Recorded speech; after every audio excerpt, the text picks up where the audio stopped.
Alright, so I have got this question again from one of our students. The question stands here is, यहाँ पे clearly पूछा जा रहा है आपको that cloud burst के बारे में. The question is there with cloud burst. The question is what is the phenomena of cloud burst? Explain. बस यही है question. ठीक है, यहाँ से आपका आंसर दिया हुआ है. ओके, सो आपने लिखा है क्लाउड बर्स्ट एक localised but intense rainfall activity है which is different from rainfall. Absolutely very good. अच्छा, ये बहुत अच्छा है. 10 सेंटीमीटर और मोर इन 10 स्क्वायर किलोमीटर का area. Amazingly written. So if you see this no introduction, then I would say that this is the kind of introduction which we actually need, and if you write this kind of introduction, full marks for this. Very good. Okay.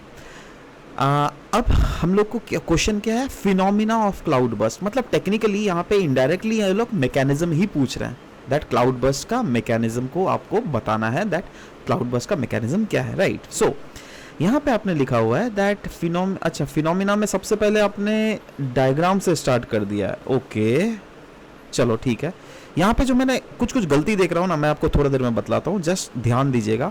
और हाँ guys, आप लोग बहुत जने बोल रहे थे that is there any scope to get the answer check from you directly. Yes, if you at all want you can directly send to me, right, but not in WhatsApp. Please don't send me in WhatsApp, right? Rather use the Telegram, right? आपको मैं ये number दे देता हूँ, ठीक है. इसमें आप Telegram में आप डायरेक्टली मैसेज करो. आपको अपना अगर आंसर भेजना है, आप इसमें आंसर भेजो, ठीक है. और ज़्यादा आंसर हो जाएगा तो I am not sure that मैं कल ही आपका ये वीडियो को अपलोड करूँगा क्या नहीं, but it may be take time. 5 दिन 4 दिन 5 दिन के बाद भी अपलोड हो सकता है. थोड़ा पेशेंस रख लेना, ठीक है. और सिर्फ ज्योग्राफी के रिलेटेड क्वेश्चन ही पूछना. ऑलराइट, तो चलो ठीक है. Okay, moving on. So as I said that जब यहाँ पे क्लाउड बर्स्ट का मैकेनिज्म काइंड ऑफ पूछा है, आपने स्टार्टिंग में ही leeward side, rain shadow region, descending air, moisturising air, windward side ये लिख दिया. अरे थोड़ा तो एक्सप्लेन तो कर दो, उसके बाद लिखना. तरीका भी तो होता है ना, एक तरीका होता है, ठीक है. चलो कोई बात नहीं, नहीं तो सीखो. जैसे आपने स्टार्टिंग किया है, क्लाउड बर्स्ट हैपेंस व्हेन ड्रेंचेस नहीं, DRENCHED होगा. ड्रेंच्ड क्लाउड मतलब क्या होता है, जैसे भींगा हुआ क्लाउड. भींगा क्लाउड जैसे आप जब अपने कपड़ों को धोते हो तो कपड़े पूरा भींगा हुआ रहता है ना, है ना. उस पर अगर और भी पानी दोगे तो क्या वो कपड़ा पानी को सोख लेगा? नहीं ना. क्यों? क्योंकि वो ऑलरेडी पानी से भींगा हुआ है, तो इसलिए हम लोग उसको ड्रेंच्ड क्लोथ बोलते हैं. वैसे ही ड्रेंच्ड क्लाउड मतलब एक ऐसा क्लाउड जिसमें ऑलरेडी पहले से ही बहुत ज़्यादा पानी है. अगर आप फर्दर नीचे से अगर कन्वेक्शन एक्टिविटीज़ होके अगर वाटर के मॉलिक्यूल्स उसमें ऐड ऑन कर रहा है पानी को, तो उसके पास और कैपेसिटी नहीं है पानी को लेने का, इसलिए तो वो नीचे गिर जाता है ना, in the form of rainfall. Right.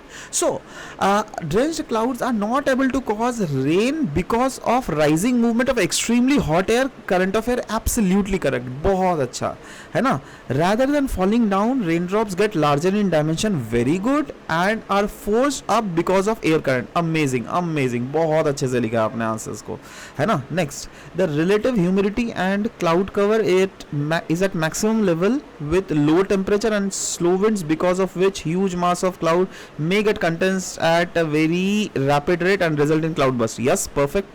But पता है मैं जो बोला ना आपको, दैट आपने क्या गलती क्या किया है ना.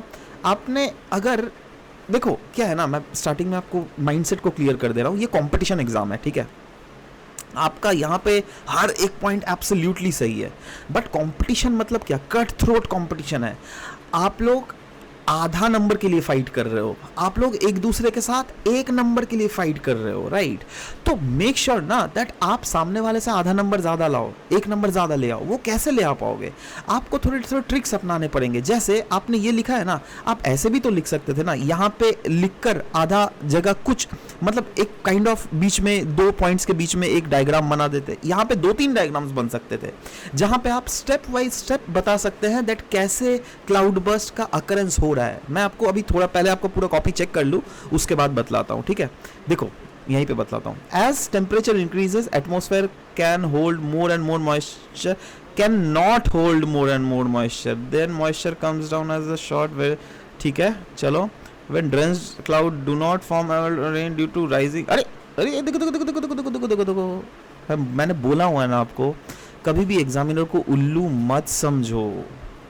डोंट थिंक एग्जामिनर एज उल्लू। आपने इस पॉइंट को रिपीट किया है ना, देखो सेम पॉइंट आपने देखो यहाँ पर भी लिखा हुआ था, है ना, देखो यही वाला तो पॉइंट लिखा हुआ है ना, रिपीट हो गया पॉइंट, है ना। क्यों रिपीट करते हो मेरे भाई, ये सब मत रिपीट किया कीजिए आप लोग। अगर रिपीट कीजिएगा तो नंबर उल्टा और भी गुस्सा आ जाएगा एग्जामिनर को। मैं बोल रहा हूँ ना, एग्जामिनर को गुस्सा आ जाएगा इस, है ना। वो सोचेंगे दैट यार ये तो यही मुझे उल्लू बना रहा है, बाद में जब सर्विसेज में होगा तब गवर्नमेंट को कितना उल्लू बनाएगा, है ना। यही ना दिमाग में आप उसको फिल कर रहे हो। तो डबल चीज़ों को मत लिखो। Cloudburst is not an uncommon events during monsoon season particularly hilly areas and Himachal. अच्छा चलो ठीक है, कंक्लूजन में मानता हूँ। देखो but the thing is that एक तो आपने यहाँ पे मेरे को उल्लू बनाने की कोशिश की, राइट। रादर आपने जो पॉइंट्स लिखे हैं, ये पॉइंट सही है, ये पॉइंट सही है, ये पॉइंट सही है, 1 2 3 4 5, हाँ 5 5.5, 5 से 5.5 नंबर ही इसमें मैं आपको दूंगा, ठीक है। बट पता है आप यहाँ पर 6 से 6.5 7 नंबर तक ला सकते थे। कैसे, मैं आपको बता रहा हूँ।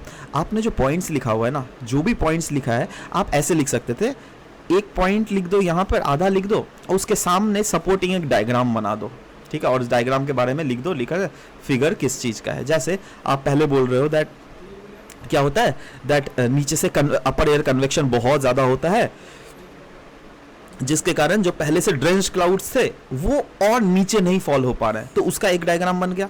दूसरा डायग्राम आप बना सकते हो दैट, बट कभी कभी क्या होता है दैट ड्रेंच क्लाउड्स जो है, कुछ ऐसा रीजन होता है जहाँ पे जो अपड्राफ्ट है वो धीमा पड़ जाता है। मतलब जहाँ से देखो कितना और कन्वेक्शन होगा, कभी तो ऐसा साइन आएगा ना जब कन्वेक्शन रुकेगा, तो जिस पॉइंट से रुकता है कन्वेक्शन वहीं पर झमाझम ऊपर से नीचे बारिश हो जाना स्टार्ट हो जाता है।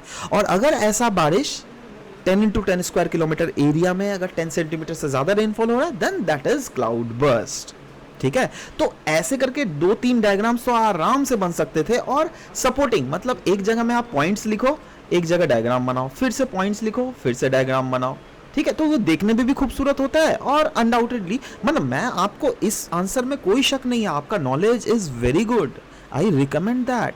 बट मेरा यहाँ पे क्या आपको गाइड करने का मन है दैट आप कैसे और भी ज्यादा नंबर ले आओ। That is see, I am committed for you all to make sure that आपके नंबर ज़्यादा से ज़्यादा हो, ठीक है। तो इसी के लिए आप लोग भी आंसर लिखते रहिए और भेजते रहिए। मैं पर्सनली इस टाइप के बहुत ही अच्छे से रिव्यूज़ वीडियोस बनाकर आप लोगों को पोस्ट करता रहूँगा। और ये इनिशिएटिव आपको अच्छा लग रहा है तो आप अपने अदर एस्पिरेंट्स के साथ भी इन वीडियोस को आराम से शेयर कर सकते हो। और ऑफ कोर्स एक थम्स अप का बटन दबाकर आप बता सकते हो दैट आपको ये कैसा लगा, वेदर यू लाइक्ड इट और not, right. So this was all about the discussion that we had from this very session and I hope that जो गलतियाँ मैं आपको बोला है, ऑफ कोर्स वैसे आंसर का क्वालिटी अच्छा है बट स्टिल जहाँ पे स्टिल मैं तो कोशिश करूंगा ना और भी ज़्यादा से ज़्यादा आपकी गलतियाँ निकाल पाऊँ, क्योंकि अभी गलती करने का मौका है। एग्जाम हॉल में गलती करने का कोई मौका नहीं है आपके पास, ठीक है। So work on that, all the best, thank you.